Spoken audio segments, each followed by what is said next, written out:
Gulatin mo ang mga taong walang believe sa'yo. Gumawa ka ng party cake kahit hindi ka naman baker. Hello mga mamshis! For today's video, gagawa ako ng baptism cake for my baby.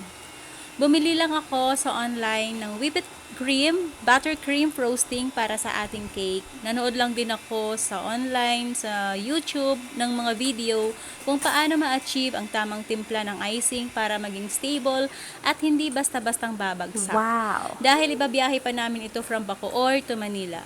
Sa Manila kasi gaganapin ang binyag. Ayan, for today's cake, carrot cake ang aking gagawin dahil favorite ko talaga ang carrot cake since then.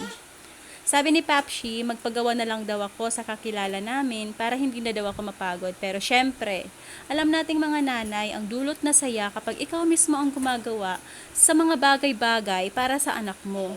Maliit man yan o malaki. Kasama ko ditong gumawa ang aking panganay, si Botchog. Sobrang likot niya pero okay lang.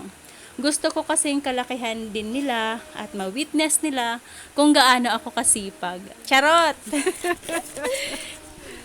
Banding na din kasi namin to. Hindi ko na na-videohan kung paano ko tinapos yung cake dahil hindi na enough yung memory sa phone ko. At umiiyak na din kasi yung baby ko kaya binilisan ko ng tapusin. Ayan, 1 week ko lang tong pinaghandaan yung paggawa ng cake. Super rush ko din in order online yung mga gagamitin ko dito like yung toppers para maging maganda naman tingnan. Yung sa pagdi-design, mga 30 minutes ko lang to natapos. Kasi mga tinutusok lang naman siya. Ayan ang naging result ng aking baptism cake. So far, maganda siya. Gandang-ganda ko. Yan lang mga mamshis. Bye-bye!